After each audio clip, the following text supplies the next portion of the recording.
ناظرین، ویڈیو شروع کرنے سے پہلے آپ سب سے ایک دل سے کی گئی درخواست ہے۔ اگر آپ کو دنیا کی وہ سچی اور حیران کن کہانیاں جاننا اچھا لگتی ہیں جو عام طور پر کوئی نہیں بتاتا، تو ابھی اسی وقت چینل کو سبسکرائب کریں اور بیل آئیکن ضرور دبائیں، کیونکہ یہاں ہم تاریخ کے وہ پوشیدہ باب کھولتے ہیں جو عقل کو ہلا کر رکھ دیتے ہیں۔ اب ذرا تصور کریں ایک ایسا منظر جہاں فضا میں ہیلی کاپٹر گرجتے ہوئے اڑ رہے ہوں، نیچے حد نظر تک پھیلا ہوا سنسان صحرا ہو، اور اسی ریگستان میں ہزاروں کی تعداد میں اونٹ دوڑ رہے ہوں۔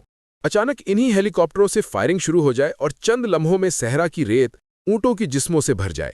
یہ کوئی فلمی سین نہیں، نہ ہی کوئی افسانہ ہے، بلکہ یہ آج کے جدید اور مہذب ملک آسٹریلیا کی ایک تلخ حقیقت ہے جس نے ایک وقت میں پوری دنیا کو ہلا کر رکھ دیا تھا۔ ایک ایسا ملک جو جانوروں کے حقوق، وائلڈ لائف پروٹیکشن اور ماحولیات کے تحفظ کے لیے جانا جاتا ہے۔ آخر اسے ایسا کیا مسئلہ پیش آ گیا کہ اس نے اپنے ہی ملک میں موجود ہزاروں اونٹوں کو گولی مارنے کا حکم دے دیا؟ سوال یہ ہے کہ کیا اونٹ واقعی آسٹریلیا کے لیے اتنا بڑا خطرہ بن گئے تھے کہ ان کا خاتمہ ضروری ہو گیا؟ اور سب سے حیران کن بات یہ ہے کہ آسٹریلیا میں تو اصل میں اونٹ پائے ہی نہیں جاتے تھے، تو پھر وہاں لاکھوں اونٹ آئے کہاں سے؟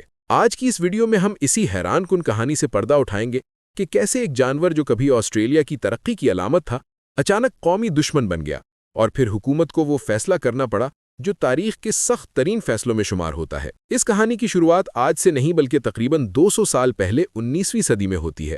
یہ وہ دور تھا جب آسٹریلیا ایک نیا آباد ہونے والا ملک تھا اور برطانوی یہاں اپنی کالونیاں قائم کر رہے تھے۔ آسٹریلیا کا زیادہ تر حصہ خشک، بنجر اور بے آب و گیا صحرا پر مشتمل ہے، جسے وہاں آؤٹ بیک کہا جاتا ہے۔ یہ علاقہ اتنا گرم اور سخت ہے کہ اس زمانے میں وہاں گھوڑے یا بیل گاڑیاں چلانا تقریباً ناممکن تھا۔ انگریزوں کو اس وسیع صحرا کو عبور کرنے، سامان ایک جگہ سے دوسری جگہ پہنچانے اور دور دراز علاقوں تک رسائی حاصل کرنے کے لیے ایسے جانور کی ضرورت تھی جو بھوک، پیاس اور شدید گرمی برداشت کر سکے۔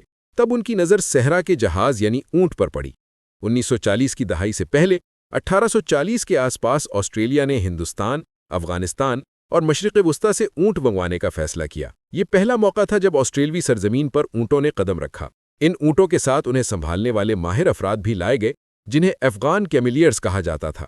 حالانکہ ان میں سے بہت سے لوگ موجودہ پاکستان اور بھارت کے علاقوں سے تعلق رکھتے تھے۔ شروع میں یہ فیصلہ انتہائی کامیاب ثابت ہوا۔ ان اونٹوں نے آسٹریلیا کی تعمیر اور ترقی میں ریڑھ کی ہڈی کا کردار ادا کیا۔ ریلوے لائن بچھانی ہو، ٹیلی گراف کے کھمبے لگانے ہوں یا دور افتادہ علاقوں میں خوراک اور پانی پہنچانا ہو، یہ تمام کام انہی اونٹوں نے انجام دیے۔ کئی دہائیوں تک اونٹ آسٹریلیا کے ہیرو بنے رہے، مگر پھر 20ویں صدی کا آغاز ہوا اور دنیا بدلنے لگی۔ سائنس اور ٹیکنالوجی نے ترقی کی، ٹرک، گاڑیاں اور ٹرینیں عام ہو گئیں۔ اب سامان ڈھونے کے لیے جانوروں کی ضرورت نہیں رہی تھی، انجن کی طاقت نے اونٹ کی جگہ لے لی۔ یہی وہ موڑ تھا جہاں سے اس کہانی نے خطرناک رخ اختیار کیا۔ جب اونٹوں کی ضرورت ختم ہو گئی تو ان کے مالکان کے پاس دو راستے تھے، یا تو وہ انہیں مار دیں یا پھر آزاد چھوڑ دیں۔ زیادہ تر لوگوں نے ہمدردی کا مظاہرہ کرتے ہوئے اپنے اونٹوں کو صحرا میں کھلا چھوڑ دیا کہ وہ اپنی زندگی خود گزاریں گے۔ ان کا خیال تھا کہ یہ چند اونٹ صحرا میں خود بخود ختم ہو جائیں گے، مگر قدرت کو کچھ اور ہی منظور تھا۔ آسٹریلیا کا صحرا ان اونٹوں کے لیے جنت ثابت ہوا۔ وہاں نہ کوئی بڑا شکاری جانور تھا اور نہ ہی کوئی قدرتی دشمن۔ عام طور پر جنگلوں میں جانوروں کی آبادی کو کنٹرول کرنے کے لیے شیر، چیتے یا بھیڑیے موجود ہوتے ہیں، مگر آسٹریلیا کے صحرا میں اونٹ کا شکار کرنے والا کوئی جانور ہی نہیں تھا۔ نتیجہ یہ نکلا کہ ان کی آبادی تیزی سے بڑھنے لگی۔ ماہرین کے مطابق اونٹوں کی تعداد ہر 8 سے 9 سال میں تقریباً دگنی ہو رہی تھی۔ جو چند ہزار اونٹ چھوڑے گئے تھے وہ دیکھتے ہی دیکھتے لاکھوں میں تبدیل ہو گئے۔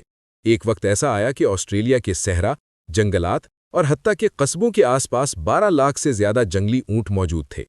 یہ دنیا میں جنگلی اونٹوں کی سب سے بڑی آبادی بن چکی تھی۔ حیرت کی بات یہ ہے کہ عرب ملکوں میں بھی اتنے جنگلی اونٹ موجود نہیں جتنے آسٹریلیا کے ویرانوں میں پائے جاتے ہیں۔ شروع میں کسی نے زیادہ توجہ نہیں دی، مگر آہستہ آہستہ یہ اونٹ آسٹریلیا کے لیے ایک سنگین مسئلہ بن گئے۔ اونٹ بہت زیادہ پانی پیتے ہیں۔ ایک پیاسا اونٹ چند منٹوں میں 200 لیٹر تک پانی پی سکتا ہے۔